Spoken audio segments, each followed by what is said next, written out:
ఆసురీ సంపద అని అంటే రాగము, ద్వేషము, కామము, క్రోధము, దుర్గుణాలు ఏముండాయో అది.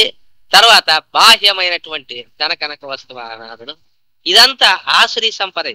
రాక్షస సంపద. దైవీ సంపద అని అంటే సద్గుణ రాశి, శమము, దమము, ఉపరతి, తితిక్ష, శ్రద్ధ, సమాధానము, భక్తి, శాంతి, ఇటువంటివన్నీ కూడా దైవీ సంపద. మనము ఆసురీ సంపద, దైవీ సంపద, ఈ రెండు రకాలైనటువంటి సంపదల్లోన ఆసురీ సంపద సంపాదించుకున్నామా మనకు నరకం కలుగుతుంది. దైవీ సంపద మనకు లభ్యమైందా, దానివల్ల క్రమక్రమంగా ఈ రీతిగా పరమాత్మ శుచి అయిన శ్రీమంతుల ఇంటిలో జన్మింపజేసేది, లేక బ్రహ్మవేత్తల ఇంటిలో మమ్మల్ని జన్మింపజేసేది, ఇట్లంత చేస్తాడు. కావున ఆ పరమాత్మ యొక్క సామ్రాజ్యమునందు ఈ రీతిగా ఈ నష్టము అన్నటువంటిది మనం వ్యవహారంలో పొందుతున్నాం కదా, అటువంటి నష్టమే మనకు ఉండదు. నష్టము లేదు, కష్టము లేదు. అటువంటిది పరమాత్మ యొక్క ధర్మము అని మనం గ్రహించాలా. పరమాత్మ యందే అనన్యమైనటువంటి భక్తి మనం పెట్టుకోవాలా. పరమాత్మ ఇంకా అర్జునునికి చెప్తాడు, పత్రం పుష్పం ఫలంతోయం యో మే భక్త్యా ప్రయచ్చతి తదహం భక్త్యుపహృతమస్యామి ప్రయతాత్మనః అని చెప్పాడు. అయ్యా అర్జున, నాకు పత్రము, పుష్పము, ఫలము, జలము అర్పించినట్లయితే నేను దానిని తిని మోక్షం ఇస్తాను అని చెప్పి, పత్రము, పుష్పము, ఫలము, జలము వీటిని భక్తిపూర్వకంగా నాకు అర్పించినట్లయితే అస్నామి ప్రయతాత్మ. అస్నామి అంటే దాన్నంతా నేను తింటాను. ఇప్పుడు కొందరు ఏమండి దేవుడు పత్రము పుష్పము తినాలంటే ఆయనే మేకలే కదా తినేది, పత్రము పుష్పము ఫలం ఇవన్నీ. ఆ దేవుడు కూడా మేకానా ఎట్లా మీ అభిప్రాయము అని. అట్లా కాదయ్యా, అక్కడే చెప్పినా చూడు, ప్రయతాత్మన అంట. అస్నామి అంటే తింటానంటే అరిగించుకుంటాను అని అర్థం. ఏం తింటాడప్ప, ఏం అరిగించుకుంటాడు? పత్రము ఆకు తిని అరిగించుకుంటాడు. దాని బదులు మిఠాయిలు నైవేద్యం చేస్తాయి లేదు. నాకు భక్ష్యము, భోజ్యము, లేయము, చోష్యము, పానీయము ఇవన్నీ ఈ అని అడుగుతాయిపోయి కదా భగవంతుడు. పత్రములు ఆకలి ఎలా అడగలరు? పత్రము పుష్పాలు అవేం తినేకొస్తాయి, అవి ఎందుకు అడగల అని అంటే దాంట్లో ఒక అంతరార్థం ఉంది. అది ఏమి అంటే ప్రయతాత్మన అనే శబ్దం ఉంది. అంటే అర్థమేమి? ఇంద్రియ నిగ్రహముతో, మనో నిగ్రహముతో నాకు అర్పించినట్లయితే అని చెప్పినాడు. అట్లయితే ఇక్కడ మనం గ్రహించవలసింది ఏమి అంటే పత్రము అని అంటే ఏమి? అట్లయితే పరమాత్మ దృష్టిలో పతతి అనేన నరకే ఇది పత్రం. పతతి అంటే పడును. ఇప్పుడు ఆకు చెట్టులో ఉండేది పత్తని కింద పడుతుంది కావున దాని పత్రం అంట. పడేది కావున పత్రము. ఇక్కడ పడేది అంటే నరకంలో పడేది.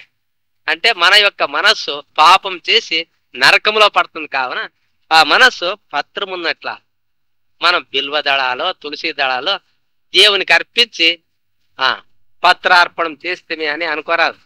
ఆయనకేం తక్కువనా బిల్వ దళాలు అవేం ఆయన తినాలా? అవి తింటే ఆయనకేమొస్తుంది? కావున అక్కడ మనస్సు అనేది గ్రహించాల. పత్రం పుష్పం అనే అదే పుష్ప వికసనే, వికసించేది కావున పుష్పము. బుద్ధిని వికసించే పుష్పముతో పోలుస్తారు. బుద్ధి వికాసము ఇంకా ఎక్కువగా లేదప్పా పిల్లల్లో. ఇప్పుడు వద్దు ఇంకా స్కూల్కి చేర్పొద్దండి, 5 ఏళ్ళు దాటిని అప్పుడు బుద్ధి వికాసం ఉంటుంది అని. బుద్ధిని పుష్పానికి పోలుస్తారు చూడండి. అంటే బుద్ధిని అర్పించాలి పరమాత్మకి అని అర్థం. పత్రం అర్పించాలంటే మనస్సును ఆ దేవునికి అర్పించడం. అర్పించేటప్పుడు నీ మనస్సును ఎక్కడెక్కడ పెట్టుకుని ఉంటే అర్పించినట్లయితుంది. దేవుని పైన పత్రాదులంతా వేస్తా ఉండవు, మనస్సు ఏమో ఎక్కడెక్కడో బజార్లో తిరుగుతావు. అట్లయితే ఎట్లా? కావున అట్లా ఉండరాదు అని. ఇంట్లో మామగారు దేవుని పూజ చేస్తా ఉండారు, బయట కోడలు పేడ నీళ్ళు వేస్తా ఉంది. ఎవరో వచ్చి, ఏమమ్మా మీ మామగారు ఉండారా? వాళ్ళేమో ఊర్లో ఉండారు కానీ ఇంట్లో లేదు, హరిజనవాడలో ఉండరు అని గట్టిగా అనేది. మామయ్య వినిపించుకోండి, పూజ చేస్తా ఉండ. ఇంట్లోనే ఉన్నాను, చూస్తూనే ఉంది నా కోడలు. అర్జున్ వాడలో ఉంటా ఉన్నాడంటే ఎంత కావరం ఉండాలా నా కోడలు అని పూజ చేస్తా ఉంటే వాడు కోపంతో వచ్చినట్టు బయట. ఆ వేళకు ఆ మనిషి పోయిందంట. అడిగాడు, నీవు ఇట్లా చెప్పేది హరిజన్ వాడలో ఉన్నాడా? మామ కోప్పడవు. నీవు దేవునికి పత్రము పుష్పము అవి పెట్టేటప్పుడు నీ మనసులో ఏమనుకుంటా ఉంటుంది, ఇప్పుడు హరిజన్ వాడకు పోవాలా, అక్కడ వడ్డీకి ఇంతమందికి ఇచ్చేదాను, ఈ ఇట్లా అవన్నీ వసూలు చేసుకోవాలా, వాడు లేదు అని ఉండే వాడిని ఊరికేడ్చలేదు అని ఇవన్నీ అనుకుంటూ ఉంటున్నా లేదా లోపల మనసులో. కావున నీ శరీరం మాత్రము ఇంట్లో ఉండే, నీ మనస్సు ఎక్కడో హరిజన్ వాడలో ఉంది అనే వెళుతూ అప్పుడు బుద్ధి తెచ్చుకోండి. అట్లా మనస్సును మనము ఆ పరమాత్మకు అర్పించాలంటే అక్కడ ఎట్లా ఒకే మనస్సుతో పూజ చేయాలంటాం మన పెద్ద. పత్రం అర్పించాలంటే మన మనస్సును ఆ పరమాత్మకు అర్పించాలని అభిప్రాయం. పుష్పం అర్పించాలంటే అదే చాలా సులువు, మనసులు మేము మోక్షమండి. పుష్పాలు ఓ పావులో 50 పైసలు ఇస్తే కొన్ని పుష్పాలు ఇచ్చేస్తారు, అవి తెచ్చి ఆ దేవునికి వేస్తే దేవుడు మోక్షం ఇస్తాడంటే ఎంత సులభమైంది. మోక్షం పావులకు వస్తుంది ఆ మోక్షం. అది అట్లొచ్చేది అనుకోవాలా? అట్లు కాదు, దానికి ఏమో అంతరార్థం ఉంటుంది అని తెలుసుకోవాలా. అదేమి ఫలం, ఫలం అర్పించాం దేవునికి. బుద్ధిని అర్పించాలని ఇప్పుడే చెప్పి, మన బుద్ధిని ఎక్కడెక్కడో పెట్టుకోకూడదు, ఆ బుద్ధి అనే ఆ పుష్పాన్ని దేవునికి అర్పించాలా, బుద్ధిపూర్వకంగా. ఇంకా ఫలము టెంకాయ, అరటిపండు. ఇటు టెంకాయ చాలా గట్టిగా ఉంటుంది. ఫలాతి విశీర్యతే ప్రహారయి, ఫలం దెబ్బలతో కొట్టబడేది కావు, దాన్ని ఫలం అంటారు. అహంకారమే అది. అహంకారం అనేది టెంకాయ చాలా గట్టిగా ఉంటుంది, దాన్ని కొట్టాలి. ఆ అహంకారాన్ని త్యజించినట్లయితే ఫలాన్ని మనం పరమాత్మకు అర్పించినట్లా. ఇంకా అంతేకాదు, దేవునికి టెంకాయ కొట్టిన తర్వాత కింద పెద్ద ఒప్పుకి జుట్టు ఉంటుంది, ఆ జుట్టు పెరికేస్తాము, అదే అలా పెరిగి పారేస్తాం. అదే మమ్మల్ని ఏం చేస్తామండి, అదే మోక్షానికి అడ్డమే. అడ్డమే. మనము అహంకారం పోగొట్టుకున్నాక అహంకారం పోగొట్టుకొనిండాను అనేది ఉంది కదా, అది జ్ఞానాహంకారం. గురువులు నా అహంకారాన్ని పోగొట్టినారు, నాకు ఇప్పుడు అహంకారం లేదనే అహంకారం. నాకు అహంకారం లేదప్ప అని చెప్పేది కూడా ఒక అహంకారం, అది జ్ఞానాహంకారం. అది చుట్టున్నట్లు, అది కూడా ఉండరా దాన్ని పెరిగిపారేయాలని అర్థం. ఇంకోటి తోయం, జలం అర్పించాల దేవునికి. ఏమి ఆయనకేమి ఎండకాలం ఉందే, ఆయన హిమాలయాల్లో కూర్చోండి శివుడు, ఆయనకి నీవు జలం అర్పించాలా అని. ఆయన గర్భాలయంలో శివలింగం ఉంది, దారా పాత్ర పెట్ట, దారా పత్రంలో అక్కడ ఉండే ఆ జలం అంతా కూడా దారా రూపంగా పడతాం. అట్లయితే దేవుని యొక్క తలపైన గంగాదేవి వండుకొని ఉండగా నీ నీళ్లే కావాలన్నా శివునికి, నీటిలో ఉండే నీళ్ళు. అతని నెత్తిపైన గంగాదేవి ఉంది, ఆయనకే పొదవ. ఈ నీళ్లు అడగలేదు ఆయన. ఏం నీళ్లు అంటే చిత్తవృత్తి. చిత్తవృత్తి నిర్మలంగా ఉంటుంది నీళ్ళు మాట. ఆ చిత్తం ఏం చేస్తుంది అంటే ఆలోచన చేస్తుంది, జ్ఞాపకం తెచ్చుకుంది. ఆలోచన చేసేది, జ్ఞాపకానికి తెచ్చుకునేది ఏది? చిత్తము. అప్పుడు ఆ చిత్తం నిర్మలంగా ఉండాలి, లేకపోతే ఆలోచనలు రావు, జ్ఞాపకం కూడా రాదు. కావున చిత్తవృత్తి అధోముఖంగా పోతా ఉంటుంది. నీళ్ళు ఎట్లా అధోముఖంగా ఎట్లా పోతుందో అట్లా ఆ ధారాపత్రం నుండి ఏ రీతిగా జలమంతా ఒకే రీతిగా అంటేనే ఏది ఖండము లేకుండా అఖండంగా అది పడతా ఉంటుంది కదా శివుని పైన, అట్లా నీ యొక్క చిత్తవృత్తి అట్లా ధారాకారంగా ఉండాలి. ధారాకారంగా పరమాత్మ యందు ప్రవహింపజేసినట్లయితే అప్పుడు నీవు జలాన్ని అర్పించినట్లు. అంతే. ఇప్పుడు ఎట్లుంది అంటే ఆయన ఇచ్చినటువంటి జలాన్నే ఆయనకి, ఇది ఎట్లుంచాడు, దీంట్లో ఏం గొప్పతనం ఉంది? ఆయన కదా వర్షం కురిపించేది. ఆ వర్షం కురిపించినటువంటి ఆ జలం ఏది ఉందో ఆ జలం ఆయనకే అర్పింది. ఇదేం గొప్పతనం అప్ప. ఇంకొకటి పుష్పాలు, ఆ పుష్పాలు ఎవరు? దేవుడు సృష్టి చేసి, ఆయన సృష్టి చేసినటువంటి పుష్పాలని ఆయన నెత్తిమీదే. ఆయన సృష్టి చేసిన ఇట్లా ఆకులు, బిలువ దళాలు, తులసి దళాలు అవి తీసుకొని ఆయన నెత్తి పైన పెడితే నీ గొప్పతనం ఏముంది? నీది సొంతం ఏమి ఇచ్చిండ దేవునికి? ఏమన్నా ఇచ్చిండావా? ఒక ఊర్లోన మరి మామూలుగా వినాయక చవితి దినము అక్కడ మట్టి విగ్రహాలు అమ్మడం లేదు, చక్కెర వినాయకులంతా తయారు చేసింది అక్కడ. చక్కెర వినాయకుడు అంతా పోయేది, చక్కెర వినాయకుడు కొనుక్కోపోయేది. ఆ దినం అంతా పూజ చేసి వినాయకుడు మామూలుగా ఒక భక్తుడు ఏం చేశా, చక్కెర వినాయకుని కొనుక్కోపోయా, పెట్టి అక్కడ మరి ఆయా పూజలు చేస్తా ఉన్నాడు. నైవేద్యము అర్పించాలి కదా వినాయకునికి. శర్కర నైవేద్యం సమర్పయామి అని అంటా ఉన్నాడు. ఇంట్లో నేను ఎంతేలరా అని ఆ బొమ్మలోన చెవి ఉంటే ఇక్కడ వినాయకుని ఇరుక్కొట్టింది ఒక రావు. ఇరుక్కొట్టి దాన్ని పెట్టి ఓ గణేశ నీకేమప్ప అని శర్కర నైవేద్యం సమర్పయామి అని ఆయనకి అనిపించింది. అట్లా మనం కానీ ఆయనవి అన్ని పత్రము పుష్పము ఫలము జలము ఆయనకే వేసేది. ఏమప్ప ఆత్మూజ చేస్తే హనుమంతుడికి అని అంట. ఆ దేవునికి కిరీటం పెట్టిస్తే అంత దేవుడిదే, దేవుడిచ్చిందే కదా అంత ధనం. నీ దగ్గర ఉండే ధనము నీది ఎక్కడుంది? వచ్చేటప్పుడు కట్టుకొని వచ్చేటివా? తల్లి కడుపులో నుంచి వచ్చేటప్పుడు ఏం లేదు. అభిషేకం చేస్తే అంటారు ఆ దేవుని యొక్క జలమే అది, పుష్పాలు ఆ దేవునివే, నీవేమిస్తుంది. కావున మనస్సు బుద్ధి చిత్తము అహంకారం ఇదే పత్రము పుష్పము ఫలము జలం. వీటిని నీవు అర్పిస్తే నీవు ముక్తుడు అయ్యేదేని. ఎందుకు భగవంతుడు అట్లా చెప్తున్నాడు? అట్లయితే ఏం స్వామి, పత్రము పుష్పము ఫలము జలము ఈ పత్ర నుంచి దేవునికి వేసలేదు నీ చెప్పిన ప్రకారం. నేనేమో అట్లా చెప్పలేదు. నేను చెప్పింది ఏమి, పత్రము పుష్పము మీరు వేసేటప్పుడు ఎట్లుండాలా అంటే, పత్రాన్ని వేసేటప్పుడు మనస్సుతోనే ఏకంగా ఏకాగ్రతతో దాన్ని అర్పించాలా అని చెప్తా ఉండే. మనస్సును దాంతో జతపరిచి దాన్ని అర్పించు. పత్రము అంటే మనస్సు అని అర్థం.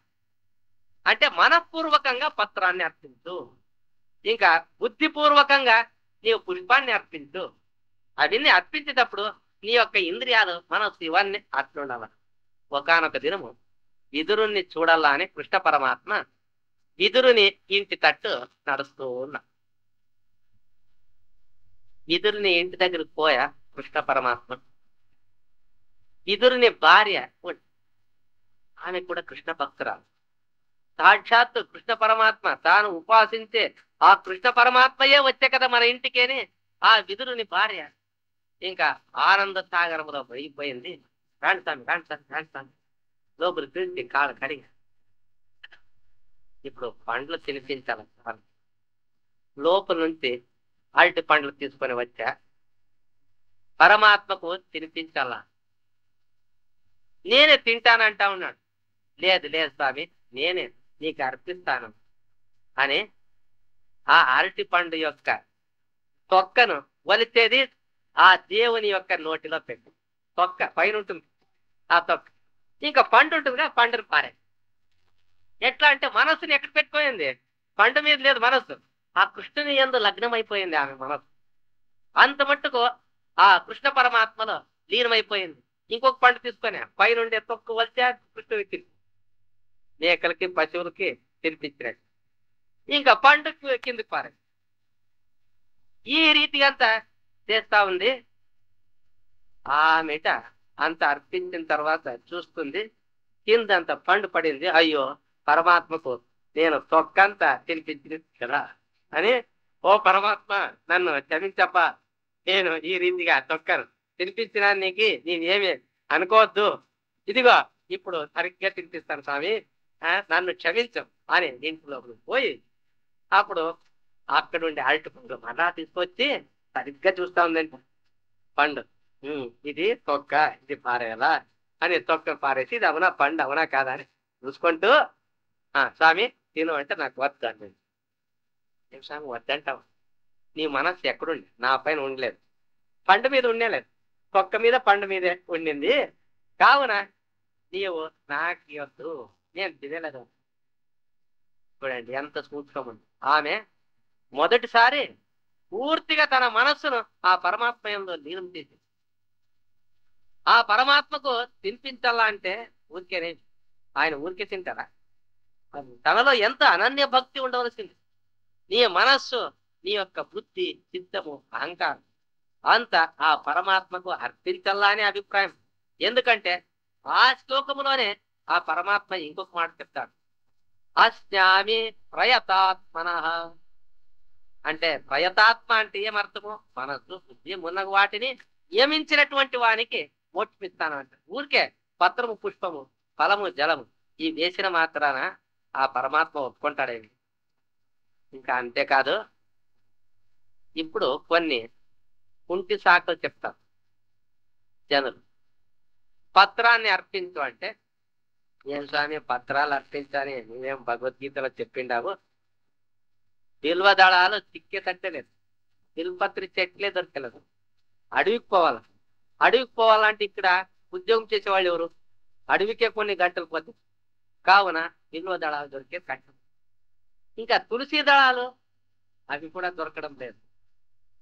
ఇంకా ఎక్కడైనా డబ్బుకైనా దొరుకుతుందేమో అని అంటే దొరకడం లేదు. ఏం చేయాలి స్వామి? ఇంకా ఫలం టెంకాయలు చాలా సుమారు ఎక్కడ తెచ్చుకుంటాను, సాధ్యం కర్తవి.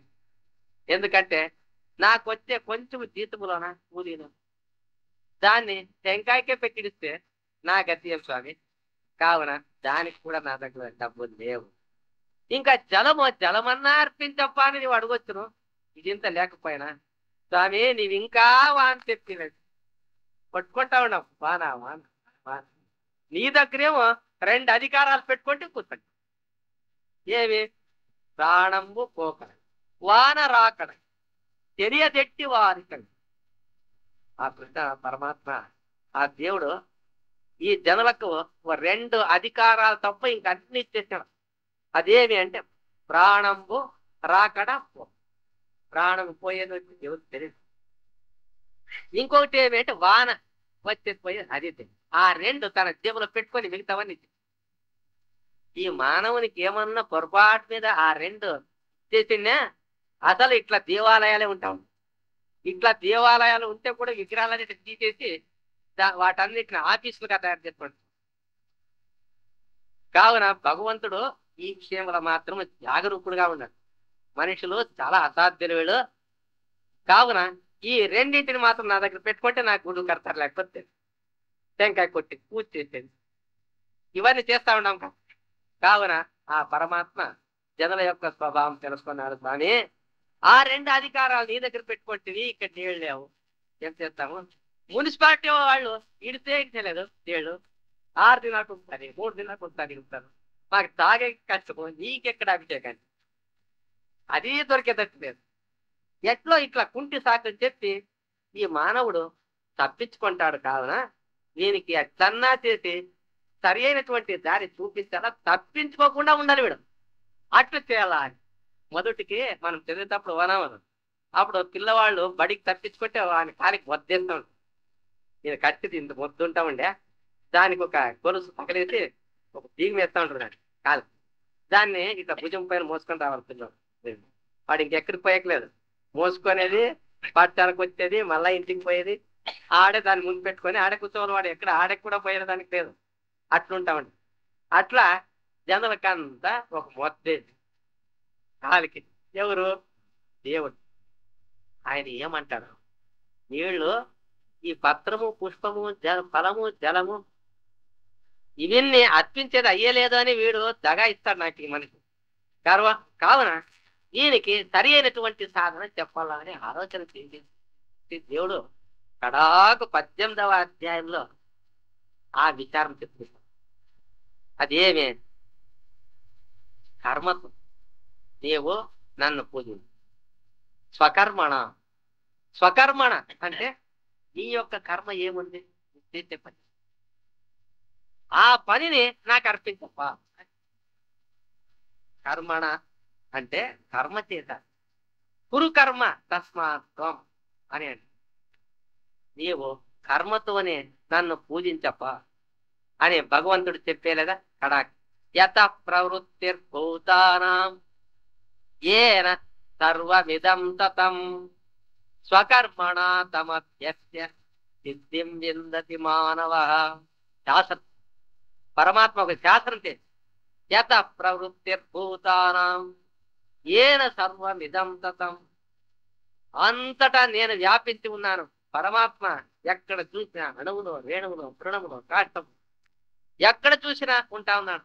స్వకర్మణ తమభ్యర్థి, నీ కర్మతో అతన్ని పూజించవయ్యా, నీకు మోక్షము లభిస్తుంది.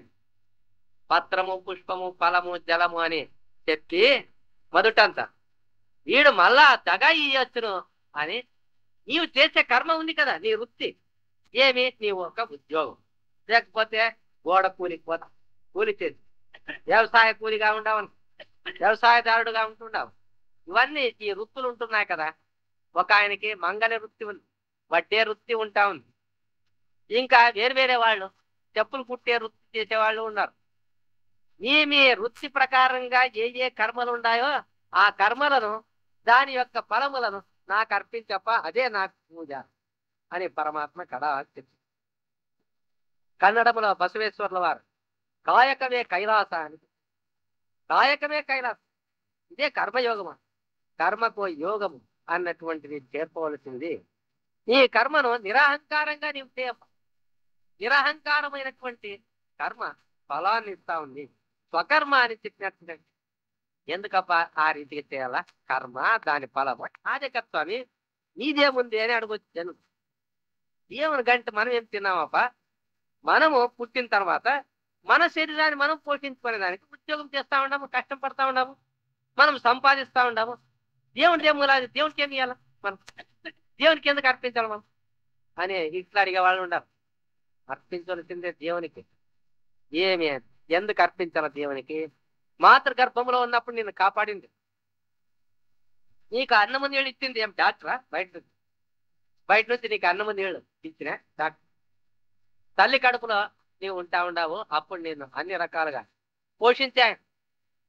మనము గాలి కొంచెం ఆడకపోతే అయ్యో గాలి ఆడదు కదా అని కొట్టుకుంటాము. 9 నెలలు మనం ఎట్లుంటామో మరి గాలి ఆడని జాగాలి ఆ తల్లి కడుపు. అక్కడ ఆ పరమాత్మ మనకు గాలి ఇచ్చినాడా లేదా? అక్కడ ఆ పరమాత్మ ఇచ్చినాడు. మరి ఆయనకి మనము ఏమిచ్చింది? మనము ఆయనకి ధన్యవాదాలు చెప్పాలి, కృతజ్ఞతలు చెప్పాలి. దాన్నే భగవాన్ నామస్మరణ అనేది. ఇంకా అంతేకాదు, మనకు అన్నము నీళ్ళు ఇస్తా ఉండేది ఎవరు? ఆ పరమాత్మ ఇస్తా ఉన్నాడు. ఎట్లా? చెరువుల్లోన, సముద్రాల్లోన, నదుల్లోన ఉండే నీరంతా సూర్యుని యొక్క వేడిమికి ఆవిరైపోయి మేఘాలైపోయి, ఆ మేఘాలే వర్ష రూపంలో మనకు లభిస్తా ఉంది. ఆ జలముతో మనం దప్పికని తీర్చుకుంటున్నాము. తర్వాత ఆకలిని అంటే అన్నమును పొందుతున్నాము, ఆకలి తీర్చుకుంటున్నాము అన్నప్పుడు ఆ భగవంతుడు సూర్యనారాయణ స్వరూపము మనకందరికీ అన్నము నీళ్లు ఇస్తా ఉన్నాడు. అన్నము నీళ్ళు లేదంటే మనకు ప్రాణమే లేదండి. అన్నము నీళ్ళు ఇడిచిపెట్టినామంటే ప్రాణమే పోతుంది. అన్నము నీళ్ళు ఉంటే మనం ప్రాణము తెలిసిండేది. దీన్ని మరి ఎవరు ఇచ్చిరి? ఆ పరమాత్మ ఇచ్చినాడు. కావున పరమాత్మ గంట ఏం తినిండామని అనరాత్మ. అందుకోసమే పొద్దున్న లేచిన తక్షణమే ఆ పరమాత్మ ధ్యానం చేద్దాం. పరమాత్మ యొక్క ఇల్లు కానీ, పరమాత్మ యొక్క దేవాలయం కానీ పొద్దున్న లేచిన తక్షణం మనకు కనపడలేదండి. దేవుని యొక్క పటం కూడా కనబడేది కష్టమని మన శాస్త్రాల్లోన అయం మే అస్తో భగవాన్ అని చెప్పింది మంత్రం. పొద్దున లేచిన తక్షణమే మనము కుడి చేతిని చూసుకోవాలి, అంటే అరచేతి. మనము కుడి చేతి యొక్క అరచేతిని